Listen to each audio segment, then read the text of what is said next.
if you've been watching my channel previously, you'll know that I'm kind of dabbling with game development as well, and behind the scenes of all of this, I'm trying to work on my own rally game. And as a result, I've been doing a lot of like game art type stuff for my own work. So I thought it'd be an interesting project to try and tackle that in Blender. So this is a 2-part tutorial. We're going to build a fake version of the old Snake game and make it try and look kind of a more modern aesthetic. And I've built this scene in Blender, so this is what we're going to be doing today. It's kind of isometric, almost Minecraft type Aztec level. It's going to form the basis of our game later on. Like all of my tutorials, there's loads of stuff in here that you will know, and a bunch of stuff that hopefully you won't, just like little tricks and workarounds and different ways of tackling things. So I like to kind of learn stuff and then put together a tutorial based on what I've learned. So there's some interesting tricks in here, and please leave a comment if you learn something new. It'd be great to know what you took away from the lesson. Just as a bit of a heads up, the way that I work is that I will develop a scene that I'm going to form into a tutorial, and then I will go away and recreate it on camera, and it's very hard to replicate exactly the materials and the lighting. So the final render is a little bit different to the one that I came up with as my test level, the one that we're looking at now. But in the second part, I will give you all the settings, give you the lighting and the shading to match exactly this. If this is the look that you want to go for, you might be happy with what you come up with. And obviously it's great if you're experimenting and trying different stuff. But yeah, I really enjoyed this one. There's loads of interesting stuff going on in here, and I'm excited to go on to the second part.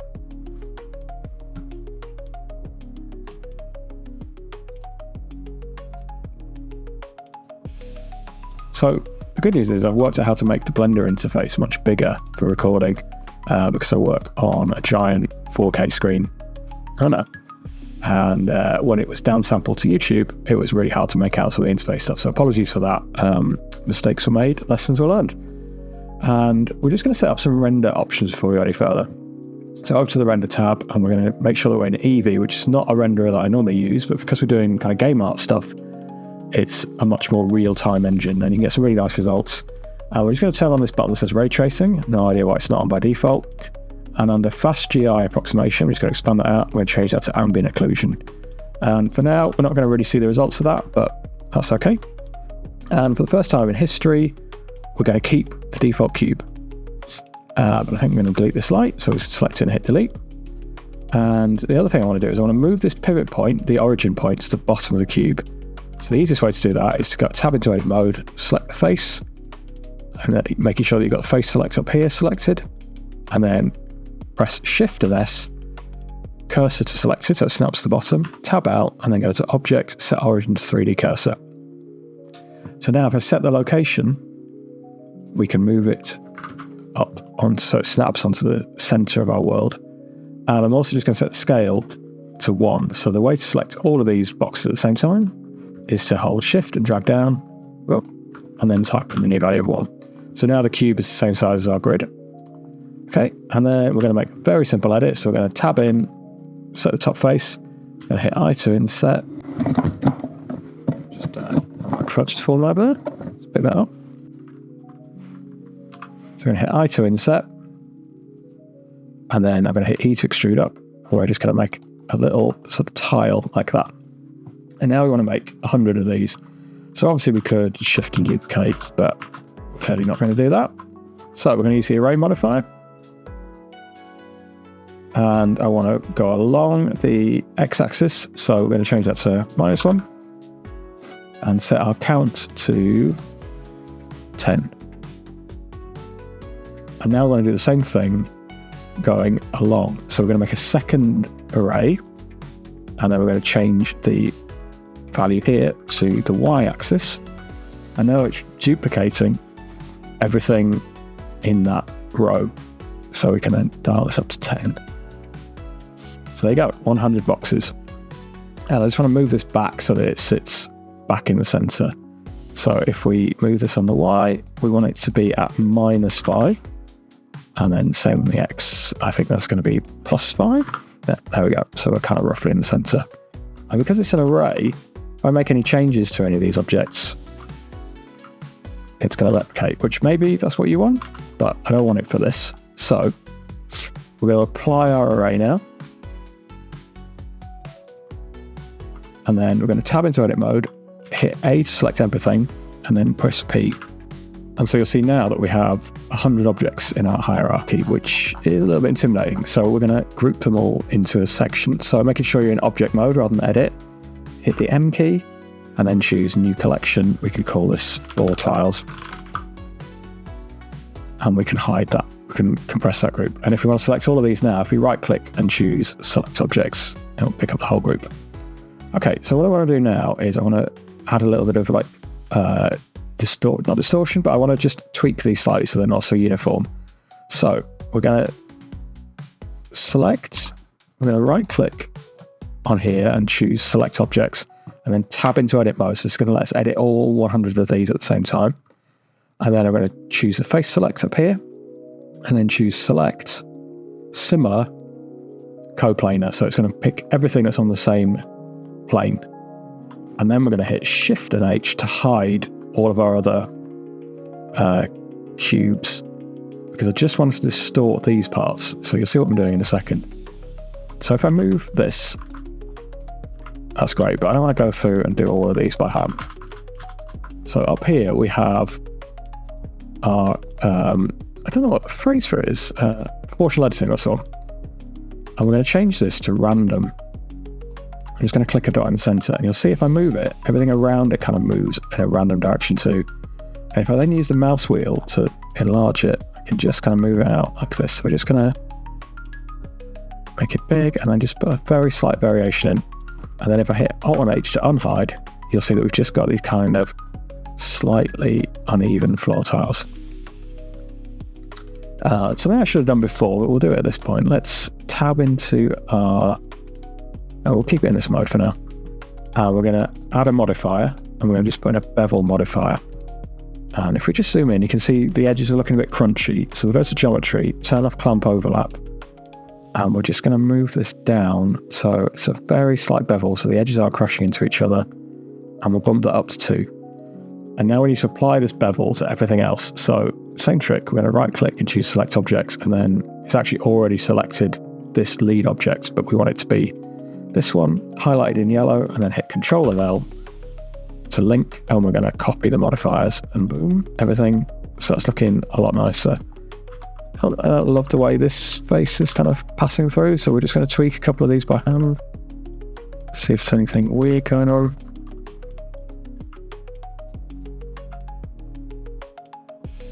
So sometimes the face is getting inverted. I don't think there's going to be a huge problem for us, but if you see any that you want to fix, just check that the edges haven't passed through each other, which is what's going on there. Okay, we're not going to get too bogged down in this, but we've created our basic floor tile setup. So what we're going to do now is we're going to put a shader on here.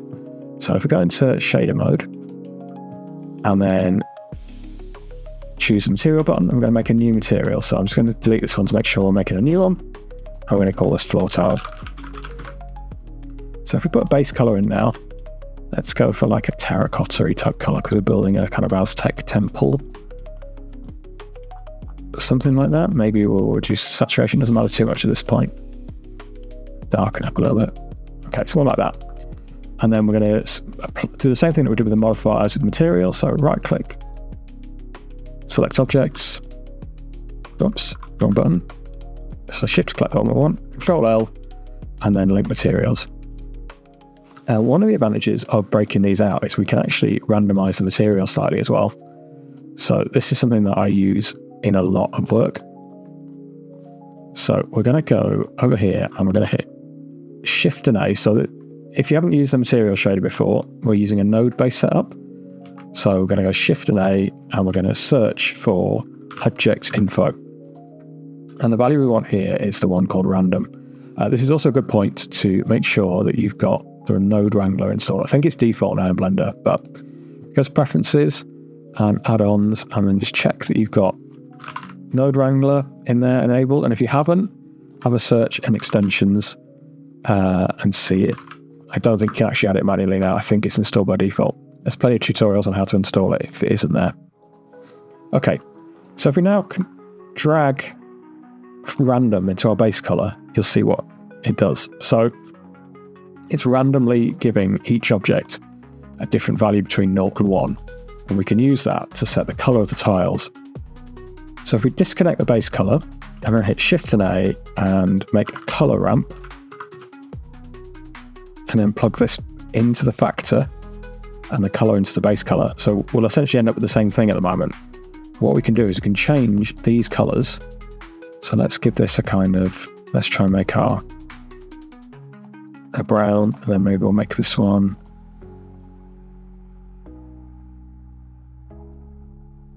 more of a pink.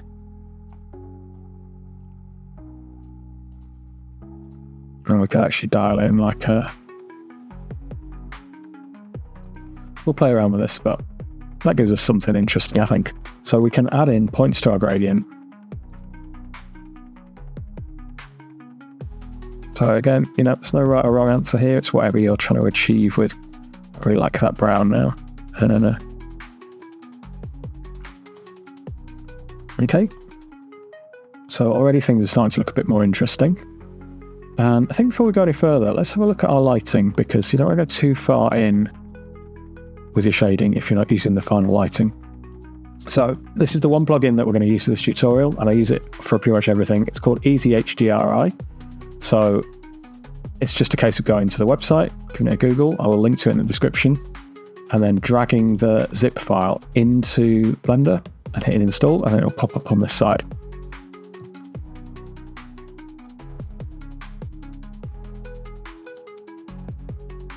If you have any trouble with that, I'm always available on the Discord to give you a hand with that. And again, there'll be plenty of tutorials on how to install that part. So what Easy HDRI does is it lets us add in an HDRI lighting sample. I recommend Polyhaven, which again I will link to for free HDRIs. But if I link to my folder, and we're going to use, this is the default. Let's see something like this one.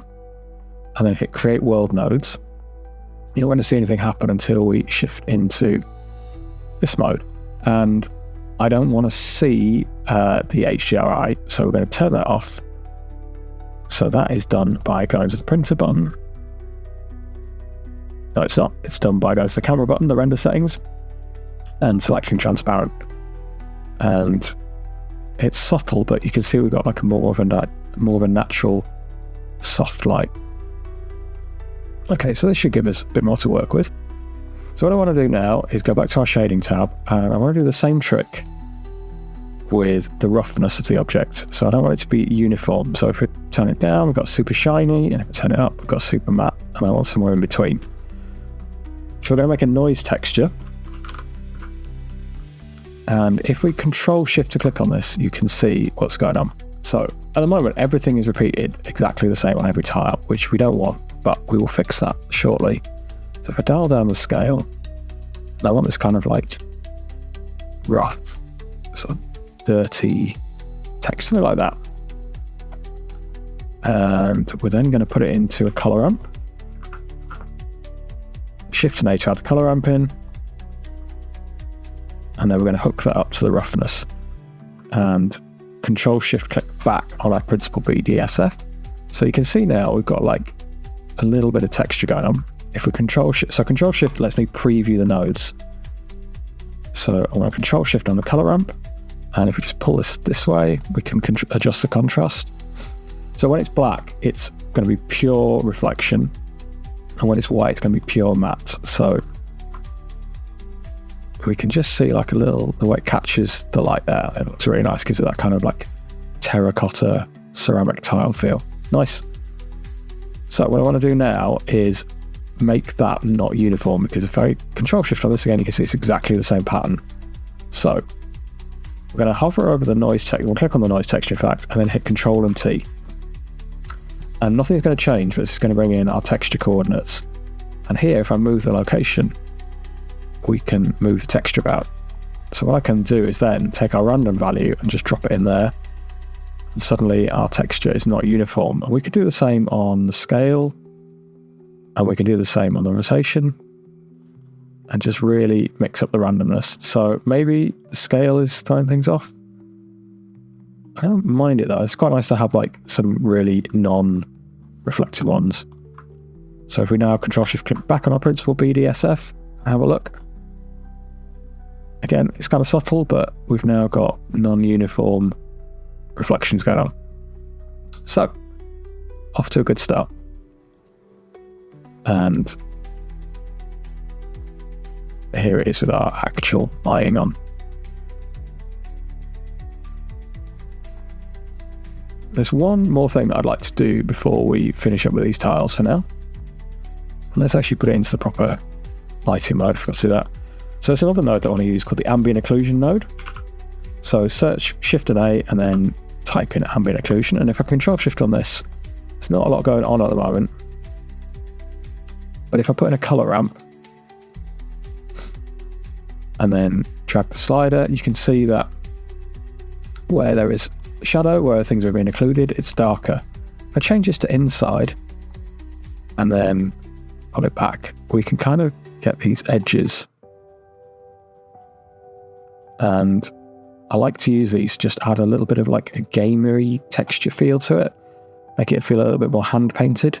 So if I now add in a mix color node, so Shift and A, mix color, and we're just going to park it up here for now because we want to plug this into the top, this into the bottom, plug this into base color, and then make sure we're back into principal BDSF. We want to change this to multiply and dial up the factor, and we can just see that it's just kind of putting in a little bit of shading on the corners, highlights. This is the thing, it's always just a bit of trial and error to get to where you want to be. Okay, so that is our tiles for now. And now we're going to make a grass section go along the edges. So Shift and A to make a new cube. And at the moment, it's going to put it in this floor tiles group, which we don't want. So if we hit M, we can move it back to our scene collection. You'll see it there. Let's just name this grass tile. And if we go to item, we're going to set the scale back to 1. So Shift, choose everything. And then for now, let's just pull it over here. And then if we hit the / key, we can sort that item. So what I want to do here is give it kind of a top. And the way I'm going to do that is tab into edit mode and then hit Control and R to make a loop cut. And then we actually want to select these faces. And then hit Alt and E, extrude faces along normal, and then just pull them in slightly. And we're going to need to fix the mess that we made at the bottom, so we're just going to delete these extra faces. Cool. And this one as well. And then we're just going to select these edges and then hit the F key. So we've got a little box. And I think what I'm going to do is I'm going to rough this up a little bit as well. So I'll hit Control and R, put 3 loop cuts in there, 3 loop cuts in there, and we're just going to pick up some edges and just kind of move them about manually. And this means it's not going to tile perfectly, but I don't think that's what we're doing here. So I just want to kind of make a little bit of interest. Okay, that should work. And then we're going to make 2 materials here. So we're going to hit new, and we're going to call this one soil or dirt. Let's call it dirt. Give it like a brown. It's dark brown. Something like that. Maybe even darker. Okay.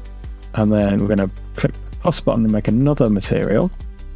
We're going to apply this to these faces. So holding down the Shift key, this is the slowest way of doing it, but it's quicker than explaining the other way. So let's just hold down Shift and select all the faces. And then we're going to hit the assign button. So now it's gone white. And let's name this material grass. And we're going to set the base color to... The grass is always a bit tricky because you don't want to make it super cartoony green. It's usually darker than you think. And our lighting's giving everything a pink hue, which we may or may not want. We might change our lighting up in a bit.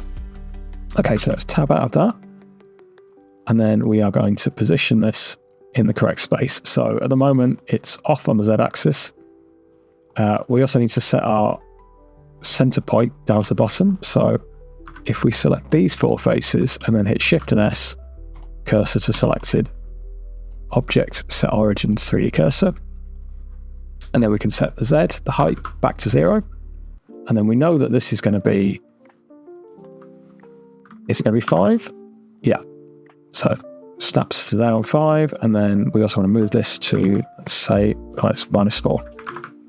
Okay. In fact, we were right. We want this to be -5. So we're now going to apply an array to this again. So the same trick. And this is going to now be 12. And then we're just going to shift and let's shift and D and then hit G to move it on the Y, and we'll put it roughly into place, but we know that that's going to snap to 6. -6 though. And then we're going to pick up this again and move it on the Y and get it roughly into place, but we know that this is going to be 4. And then we want the array to move along the Y-axis, so we're going to change this to 1. And this to 0, and it's a -Y. I'm going to drop the count to 10. And because we kind of distorted the top slightly, we're actually just going to need to move this factor down very slightly. So hold down the shift key, and that's close enough for what we want. So we're looking at 0.990. So you can see where I've moved the grass, it's made it less uniform. But I think with the steps that we're going to take later on, that won't matter so much. So same thing, shift and D, and then we're going to move it on the X-axis. Get it roughly into place, and then type this into 6. Okay, so we're going to do the same trick now to just mess the grass up. But before we can do that, we need to break all of these out. So we're going to apply this, apply this one, apply this one, and then we're going to select all of these, hit the N key, move to a new collection. We're going to put the grass tile. So now when I select all of these, hit the tab key, hit the A key, and then choose P by loose parts. So now we have, I can't do the maths, 30 odd, how many grass tiles have we got? 43 grass tiles. So we're going to do the same trick now that we did with these to just change our grass up a little bit. So back to shading, and we're going to select this, and then make sure we're working on the grass layer. So Shift A, objects in boat. I'm going to drag the random to a color ramp. Plug that into the color, and then we want the color ramp to be 2 shades of green, really. So something like that. Maybe we'll change these as we go. I'm never happy with grass colors. Something like that, maybe. So it just gives like a little bit of variety, and maybe there's too much going on here, or maybe we want another shade of green in there to mix things up a bit. It's up to you, like you're the designer on this. I think that's a little bit too yellow for, I might bring the saturation down. That's nicer. There we go. Okay, so let's do the same trick with the noise on this one, just to mix things up a little bit. So Control Shift, have a look at that, and we'll just, maybe we'll keep the scale kind of similar. Got a little bit of grass feel to it. And we're going to hit Shift and A and choose Mix Color. And we want to put the color into the top, this into the bottom, and choose Multiply, and then connect the result to our base color. Control Shift to make sure we're clicking on the principal BDSF, and you can see we've got a kind of slight grass texture in there, almost Minecrafty. And then we're going to use our random number again. So if we click on here and Control T to bring in our mapping node, and then we're just going to connect the random to location. And I think we could leave everything else alone. So you probably wouldn't notice with the noise texture, but let's just tweak that value until we're happy with it. We've got a kind of grass shader going on there now. Cool.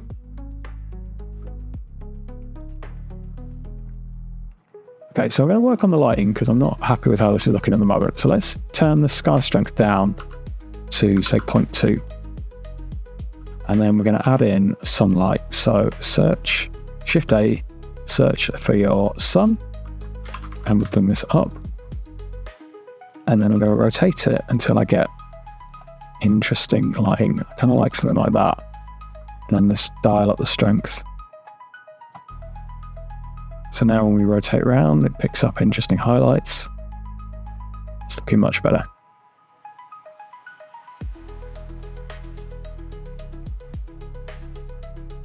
Cool.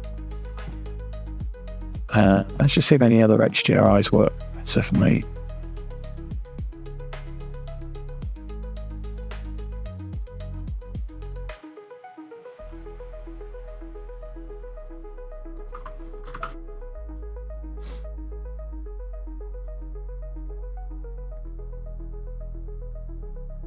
Okay, I think I'm going to go with this airport one, so I will link to that in the description, and we're just going to tweak, play around with this until we get somewhere where we're happy. I actually want to bring in a background color as well. So if we change this to solid, and then we need to turn off our transparent. So if we go to render and go back down to fill, turn it off. So the moment it's black, let's bring in a blue. So we've gone very Minecraft. That wasn't really the idea, but that's okay. We can work with that. Okay, so it's time to start adding in some props to the scene. So we're going to start with some easy stuff. We're going to make some rocks, put into the scene, and fortunately, Blender has a whole set of tools for this. Having said you wouldn't need any extra plugins, if we go to preferences, another one that comes with Blender, if we go to add-ons, and we're going to search for extra mesh objects. So again, I've already got this installed. If you haven't got it, I think, yeah, if you go to get extensions and search for it there, and then there should be an install button like these ones that haven't been installed at the moment. So add that in, and then you'll know it's working because if you hit Shift and A and go to mesh, there'll be this extra section, and I'm going to choose rock generator, and it's going to create this detailed rock. And we're going to go to the add rock section, and we're going to bump this up to say 5. So let's go back to 5 rocks all in the same place. And we're done with that for now. So I'm now going to drag to select all of these, and we just want to space them out so I can see them properly. So we're going to use proportional edit, hit G and then X, and that has not been what I wanted. So G and X, and bring your mouse wheel down so that you're going the wrong way. There we go. So we're just looking at the rocks, and then that's not doing. I was going to show you a neat trick, and it's not doing it. Okay, so we're going to turn that off, and we'll do it the old-fashioned way. So I'll just drag it over, separate these out.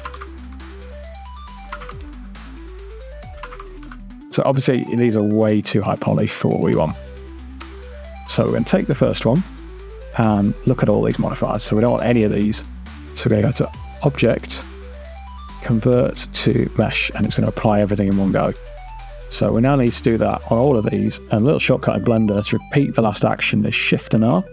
And you can see it's just applied all of these.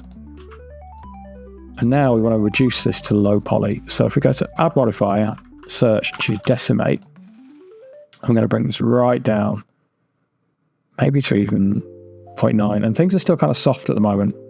So if we right click and then choose Shade Flat, we've got more height. Now that's kind of cool, but I think I want to go even lower than that. Yeah, something like that. Okay, so we're then going to apply that modifier to the other rocks. So we know to select all of these and then select the one that we're copying from last. Control and L, copy modifiers, and then we're just going to right click, shade flat. And yeah, looking nice. So we've got these low poly rocks now. And I'm just going to select all 4 of these and use the backslash key to get into edit mode. I want to move the origin points. And the easiest way to do this is actually to tab in to edit. I need to apply my decimate before we go any further.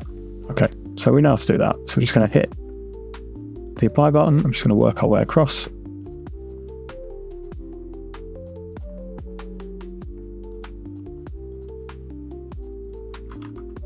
And then we're going to select all of these again. And then we're going to drag up on the Z axis. And you can see that the origin stays the same. So I want to push this down to the bottom on each. We might need to just select some of these by hand. Make sure you're in X-ray mode when you're dragging a box around, so selecting the backs as well. This is not the correct way to do this, but it's the easiest way. Okay, so our origins are all set at the bottom now. And if we now select all of these, we know that the bottom of the rocks are aligned to 0, and we know that the top are aligned to 1. So if we move these up, so these tiles, not these rocks, So if we move them up, we should be able to set all of these to 1. So we just need to go through and type in 1 on the Z.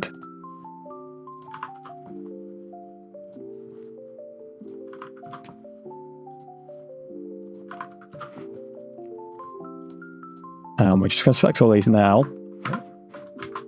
Got you. Hit M, move to new collection, rocks. And I now want to make a material to go on it. And I think we could actually just use if we just use the floor tile material we've got at the moment as a starting point. So we're going to click this button here to make a new material. We're going to name it rocks. And then we're going to hit Control and L and link materials. And if we go to our shading tab and isolate it.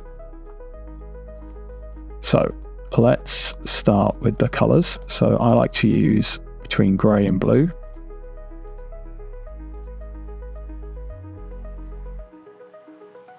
So it's just a case of picking a bunch of colors that feel like the rocks that you need for your scene.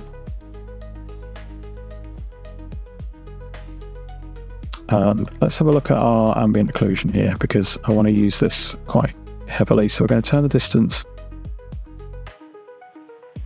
down to something like this. I think I want less samples for this. And we're just going to make sure we've got our color ramp selected. We're just going to move the sliders until we start to get these kind of edge details picked out, something like that, so each face looks a little bit different. And maybe that's a bit strong, like that. Okay, let's see where this gets us to. And then we'll click back on our principal BDSF, and let's try saying this. Let's try some different blend modes. So overlay, I think overlay is going to give us what we want here. And what happens if I change this to a white value and this one to a black value?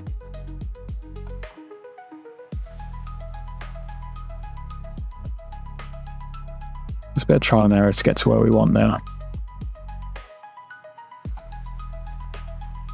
We're going to disconnect the roughness because we want all of our rocks to be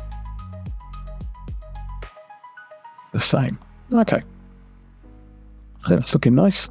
So we just got like, you can see there's just like a little bit of detail that makes it feel less uniform and more hand painted.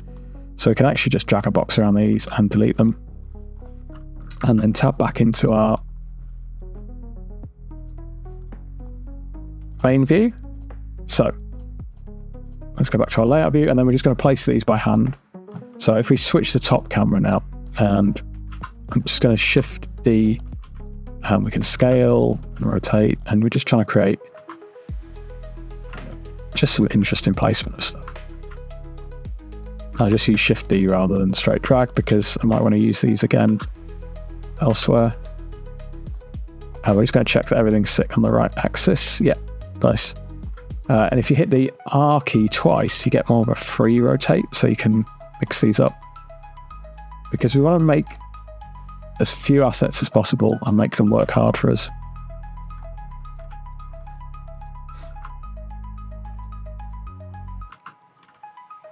And I find that like clumps of things tend to look better than things on their own. But yeah, there's no right answer what we're going for here. We're just trying to make something that looks interesting. Maybe you want a big rock in the corner, though that is too similar to the one that we've already got there. So let's bring this one over here for now, and let's maybe use this one in the corner.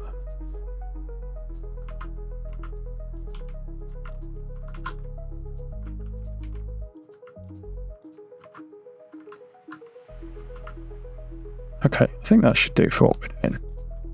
So we can now delete these. And let's just rotate some around so they're kind of more buried in there.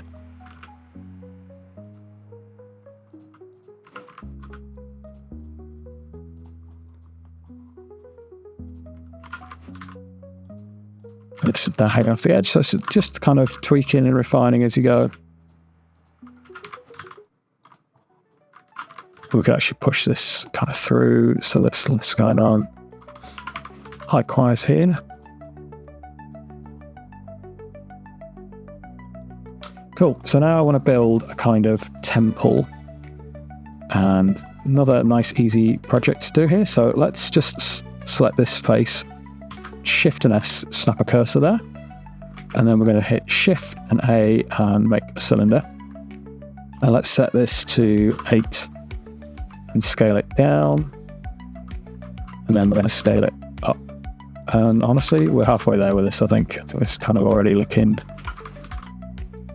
like a column, but we're going to make it more interesting. So we're going to hit a backslash key to go into solo mode and select the top and bottom faces. And then we're going to go to edge select mode and just work our way around with the shift key and select these.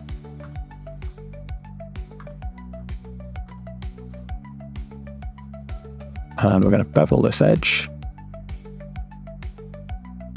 So the bevel tool over here, just drag it out slightly, and then with these faces still selected, we're going to hit Alt-V and extrude faces along normal and pull them out like this.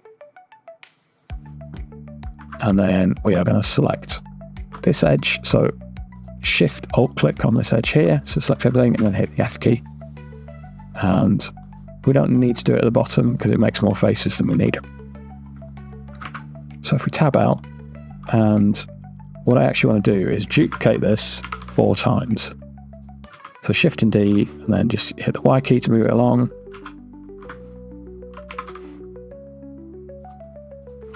I want them a bit more spaced out than that. And maybe they're a little bit thick. So the way to fix that is to hit the backspace key and choose individual origins, then hit S to scale, and then we'll just scale it up like this. Yeah, I like that better.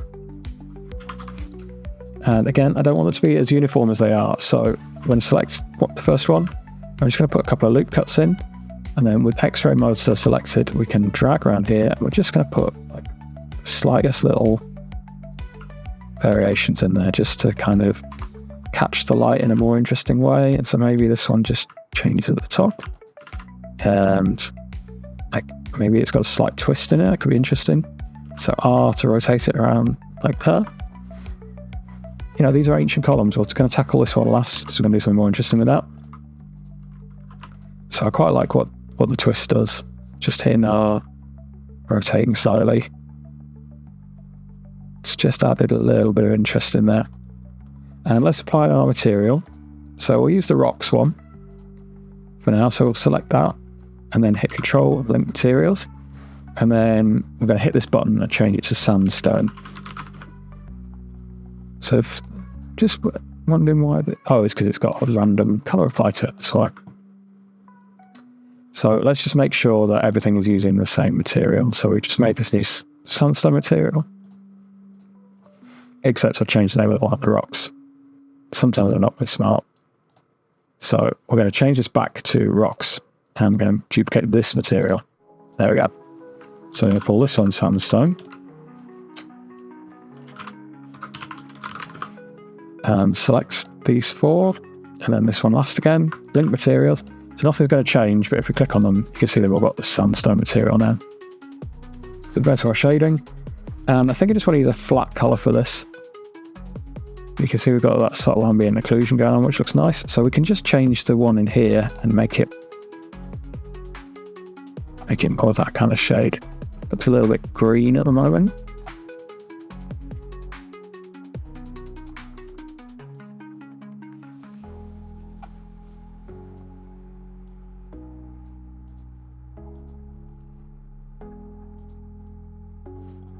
Let's just try changing that mode to screen and see if that...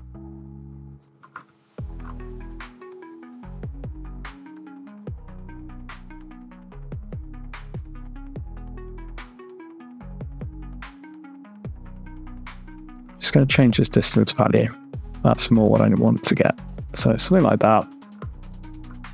And then let's click on our screen and let's change this to multiply and turn the factor down. And then go back to our principal shader. It's a dark at the moment. Let's try bringing this color up. There we go. It's looking kind of nice. So it's just giving it more depth and more interesting stuff going on. Just going to tweak this a little bit more, see if there's anything.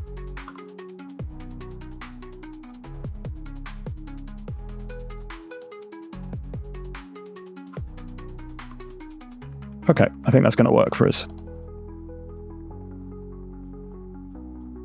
And on this one, let's go back to our layout mode. We're going to put a cut through the whole thing. So if I use the knife tool, which you can never find because I always use the shortcut K, it's got a weird icon. Doesn't look like the thing you'd expect it to. Where's my knife tool gone? There we go. So if I then hit the C key before I start cutting, that is not... Yeah, okay. So we're going to start cutting and then we hit the C key. You see, it's just Blender doing Blender things. Let's get ourselves a nice side-on view. Start cutting and then hit the C key. And just going to put like something like that. And hitting the C key means it's going to cut all the way through on both sides. And then we can just go back up here, select these vertex, hit the X key and choose vertices. And we're going to slice through our column. And if we then Alt-Shift, click on that edge, and then hit F to face it up, we've got like a ruined column. And we're just going to put a couple of cuts in here and do the same thing. And I actually might just drag some of these down as well. So there we've got like a kind of damaged, broken column. And we could select this and use it elsewhere as well. So let's just have one buried into the ground. And let's use this one.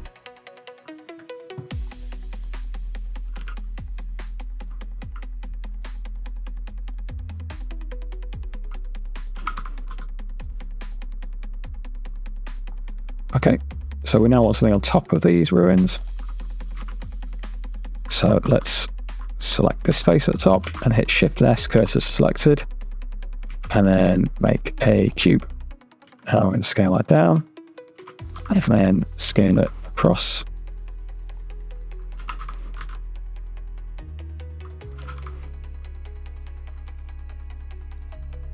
Something like that. And then I want to select this top face, hit E to extrude up.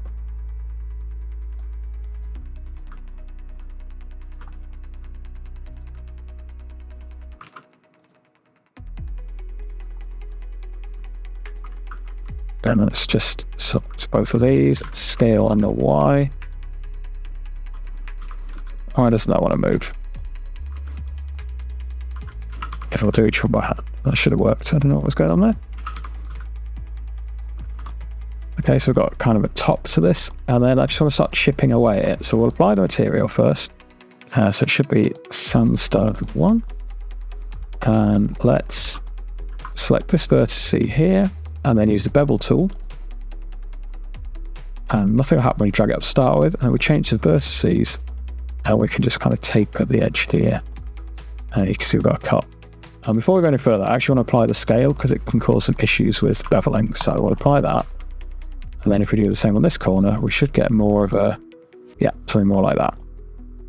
So we're just going to choose a few edges,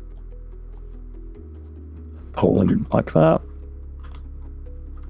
Let's try doing both of these. There's just easy ways to add like a bit of interest into the scene without doing anything difficult. And let's do the same thing. Let's put a couple of cuts in here. And drag it up.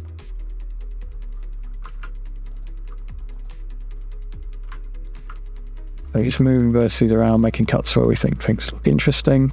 And we could actually use the knife tool to cut a whole edge. So, tab into edit mode, hit the K key for the knife, and we can just kind of draw. Apply that with the enter key, and then let's go to silo mode so we can see what we're doing. Cut the crack into the base like this as well. Join it up. So we're going to select both of these faces. Hit the I key to insert. I had a feeling it wouldn't actually let me see anything, so we're going to do it in the Inset Faces menu.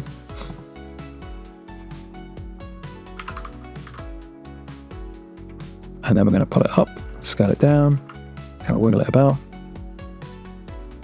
And then we've got this like low poly cut into there. Cool. So let's go back out of this. I'm just going to nudge this down slightly.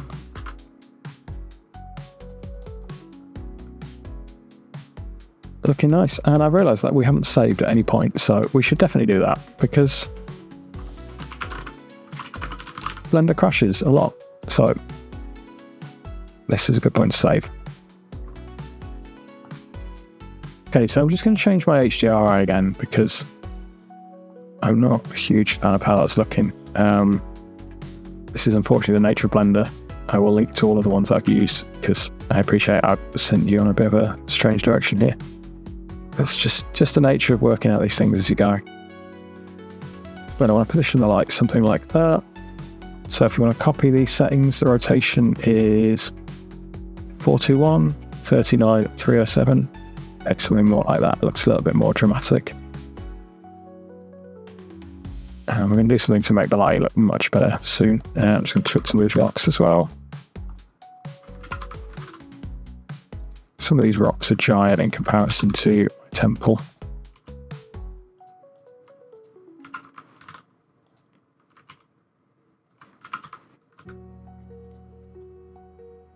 Okay, so because we're making a sort of variation on the snake game, I need like a power-up pill type thing for it to collect. So we're going to go Shift and A, and we're going to make an icosphere. So it's going to make it at that 3D cursor, which is fine. I'm going to hit 1. Let's bring it into the center of the level, and we'll scale it down, something like that kind of size. And let's have a look at the material. So let's call it gem. And let's set the base color to look like that, and take our roughness down to 1.5. Let's set the alpha to 0.5. And let's set our transmission to 1. Okay, so that makes kind of glass material, and Eevee's not great at doing glass, but it should give us something that we can work with. And then we're going to hit Shift and S and choose cursors to selected. And we're going to make a point light inside this. So Shift and A, light, point. And then we've got some crazy reflections going on, which are not accurate at all, but look great for a fake game. And we can change the brights up and down. So I think that's looking nice. And if we then select, this is going to be a little bit tricky. In fact, let's move this into our power up collection. So I hit the M key, move to power up, and then we should be able to hide this group and select our point light and do the same thing. And then we're going to select the point light and then the icosphere second. Let's do it the other way around. I can never remember which way around we used to do this. Control and P, objects keep transform. So now the light is inside the icosphere and we can move both things around together. So let's bring this down and we should see some nice kind of reflecting going on in real time. I also just want to change this point light color to green for this. So that's one of the tiles. Let's just turn our sun down a bit now.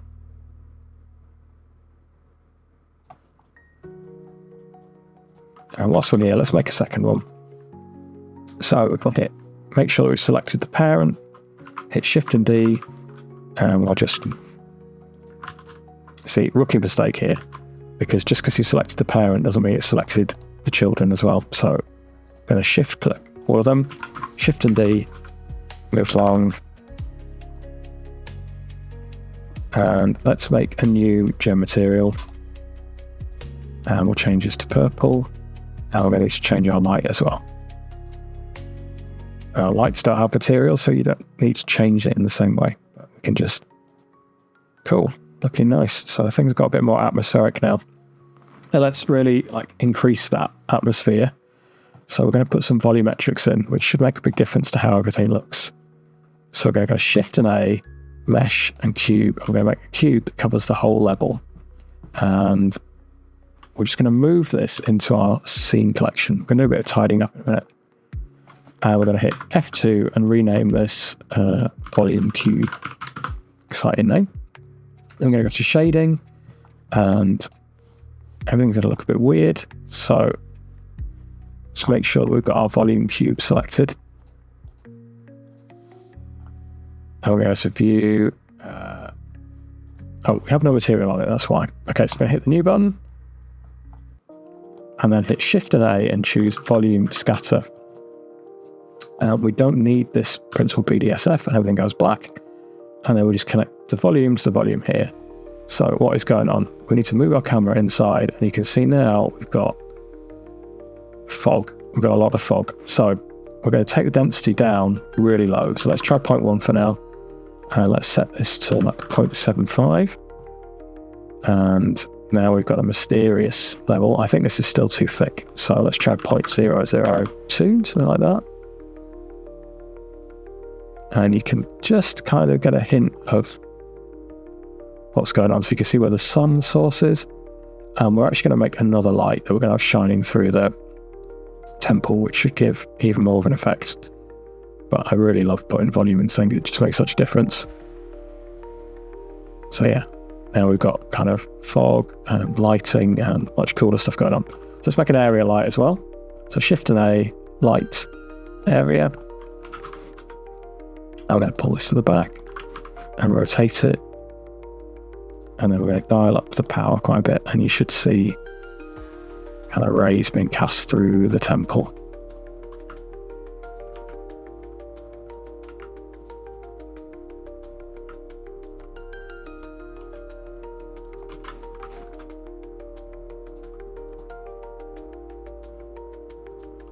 And this is where you need to make your artistic choices, because if we go back to our cube, if you dial up the density, well, obviously not that much,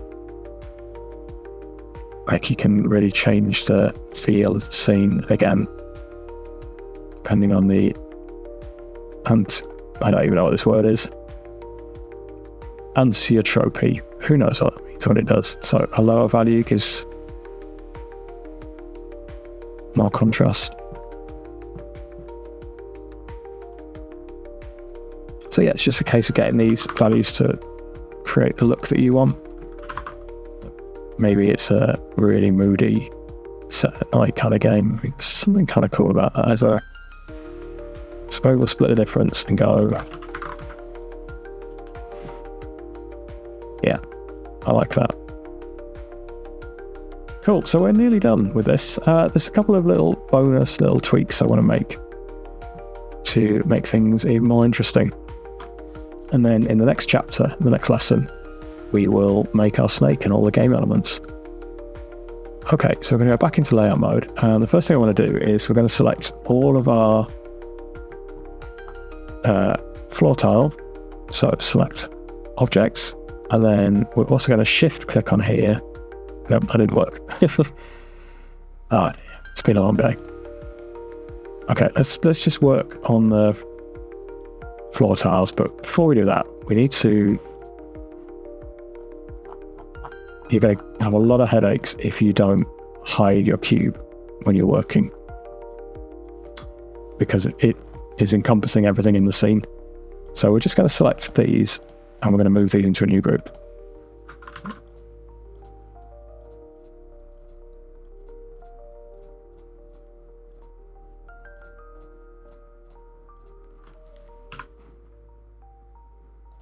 So we're going to call this rocks and props.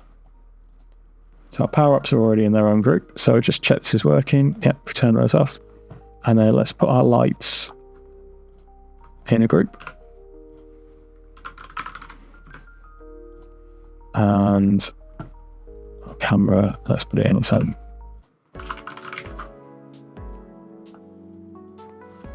Okay, so I just want to select all of the floor tiles to start with, and we're just going to move them very slightly using the proportional edit set to random, and we're going to hit G and Z, and this never does sit the way I want. So you actually just want to select the center, or one near the center, and then we're just going to pull it out like this.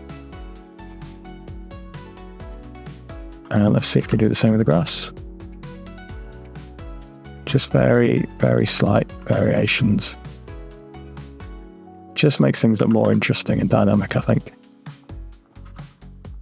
And maybe we've moved.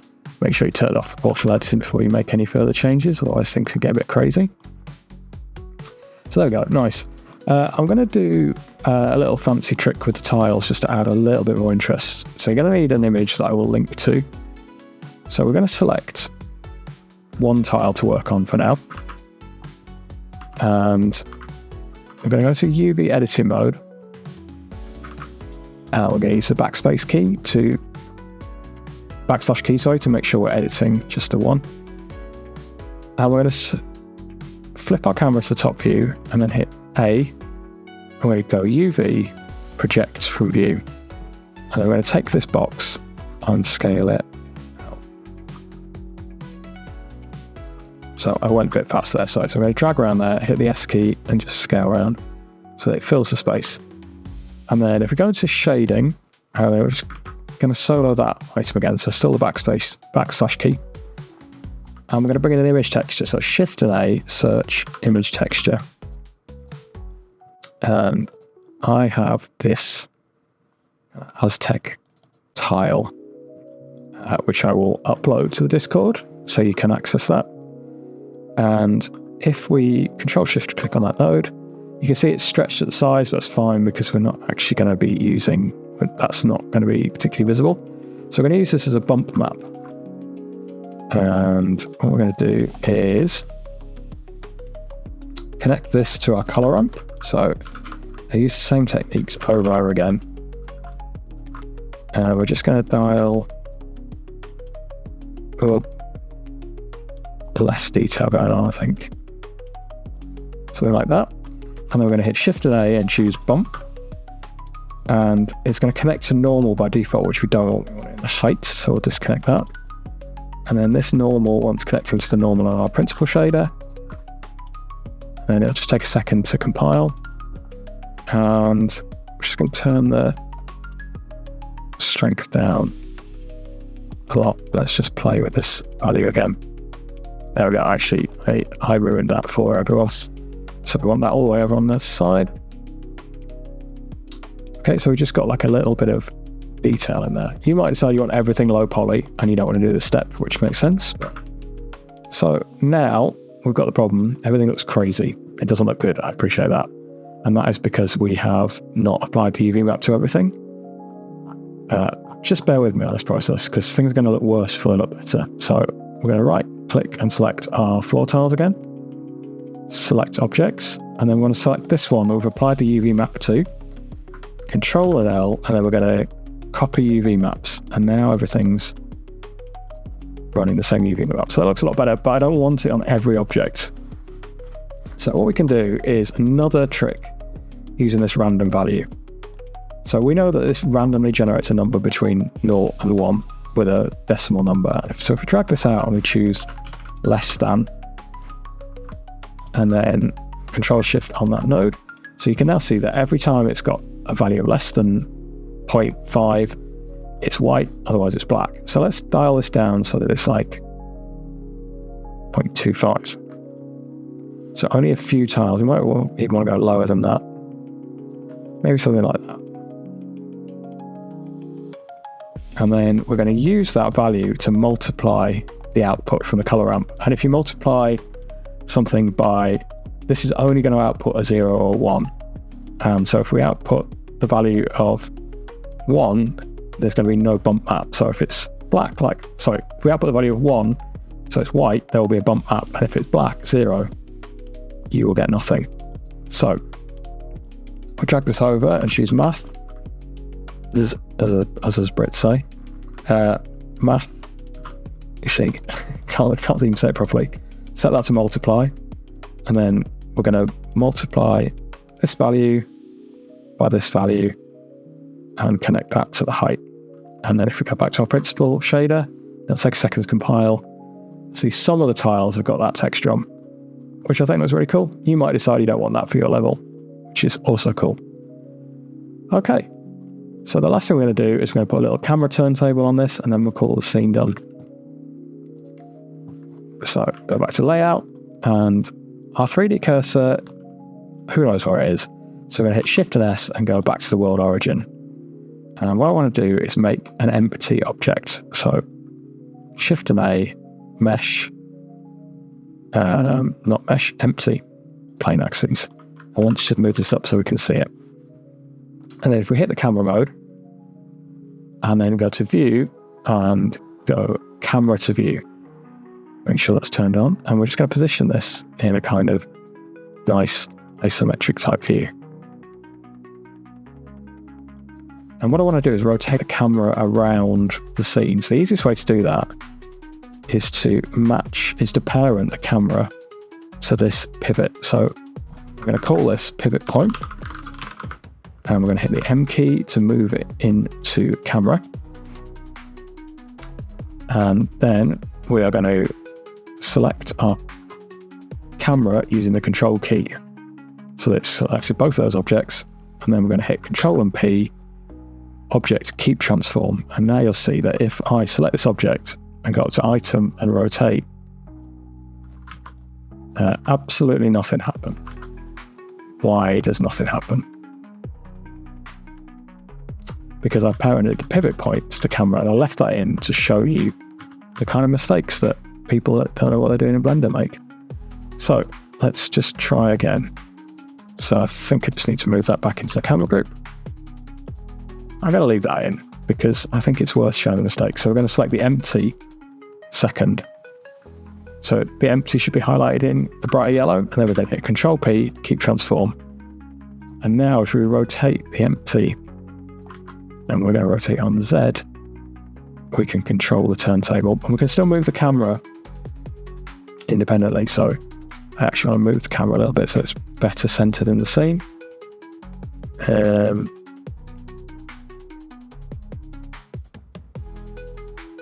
And let's just go to top view and check if our empty is in the correct position. So I'll turn off our camera view. Yeah, our empty is not in the middle of this, so that's why. So that's going to be, you can just see my brain working stuff out in real time. Let's try putting the pivot there.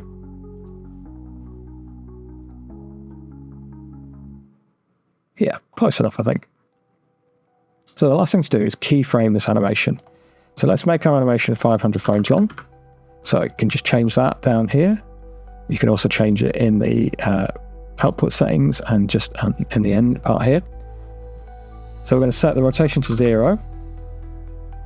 And then with the playback head all the way over here, at 1, we're going to hit I on the 0. And then we're just going to use the mouse wheel to zoom out and go way to 500 at the end. Or you could just type in 500 here. And then we're going to set this to 360. And then hit I. And if we pull the camera back, you'll see that we've got a perfect spin. The only problem is it kind of starts at speed, ramps up to it, and then slows back down again, which I don't want. So the way that we fix that is that we go to our graph editor, and we're going to select everything with the A key, right click and choose linear. And then if we go back to our dub sheet and play it back, it should, for some reason, there we go, it's playing back really slowly. So now when we get to the end, it should loop perfectly around. There's nothing more satisfying than a perfectly looping animation. One last little bit of polish I want to give is, let's make these lights on the power-ups pulse. So let's select a point light, and so you can keyframe absolutely anything in Blender. So we're going to use that to our advantage. So let's hit the I key. Let's set this to 30 just so it's easy to remember. We shouldn't actually need to remember it. And then let's make it pulse every 40 frames. So I'm going to set that to 0. And then hovering over it, hit the I key to keyframe it again. And then we can just select both of these frames, Control C to copy, and then drag it to frame 40 and hit Control V, and we're just going to work our way along. And once you've done 100, you can actually make your life a lot easier. I've got a frame slightly out. I don't think it really matters for this. Let's just fix these whilst we can. Yeah, they're all over the place, but never mind. And then we'll just select both of these, Control C, Control V. Trying to make my life easier, but I actually think I've made it harder. Yeah, you can see they're a little bit rough, but... And now our light pulse is on and off. And we can take these points and select them, Control and C, and then if we choose our point light and the second gem, if we make any keyframe anywhere, so let's make it at the start, over our power again, hit the I key, then we can hit Control V and paste. Well, I don't know why I didn't select everything, so let's just make sure that we've copied these. Sometimes my keyboard doesn't split things. Let's try again, copy. And we'll just hit X to delete those keyframes. It's really tested me today, isn't it? So let's just make a new keyframe in there, then hit Control and B. There we go. That's all of my keyframes, so I'll just drag them back. So now both lights should pulse, and I'd like this one to just pulse slightly at a slightly different time. So let's drag them forward to ID. Okay, so all that is left to do is turn back on our volume cube. And I think looking at it at the moment, maybe things are a little bit too foggy. So we could either increase our HDRI slightly. I don't think I want to do that. Maybe we'll go to 4. Yeah, maybe I do want to do that.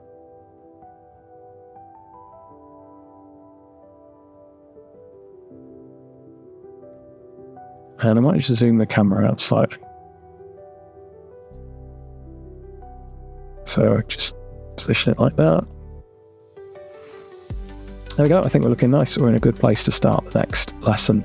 So the next one, we're going to create a snake, make it follow a path, make it interact with things. We're even going to create like a fake scoring system and stuff.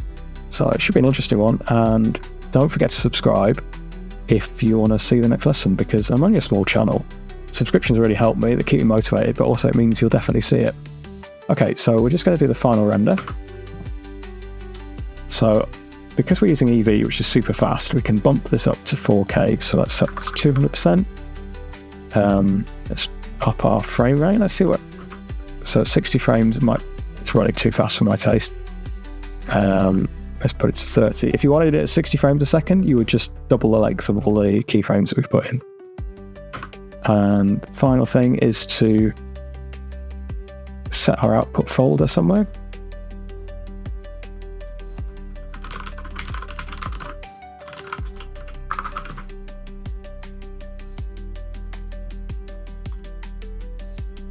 And we should be good to go. So at the moment it sets PNG, which is the correct way to render out, I find. If you have any errors, then you don't lose the file, but we want a quick preview video for now. So we're going to set this to FFmpeg video, and you should be able to leave all the other settings as they are. And before we hit render, I want to do a preview of it, check everything's looking right.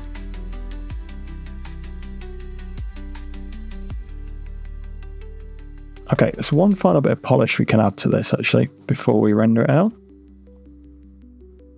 So let's position, let's rotate somewhere like this. Just render this image. So I'd like this to have more pronounced like glare, and we can use a compositing node. So compositing, choose use nodes, and it's very simple to set up this. We're going to hit Shift and A, and we're going to add in glare to the search strip, drop it between the two, and change streaks to fog glow. And let's have a render, see how it looks to start with. And there you go, you can see we've now got like a glowing outline on the gems. I don't think I need to change anything there. I think we're good. So we're just going to hit render animation and sit back. And this can take a long time. So fortunately, a lot faster than it would be with cycles. But yeah, time to go make a cup of tea and congratulate yourself on finishing this lesson. And I'll see you in the next one.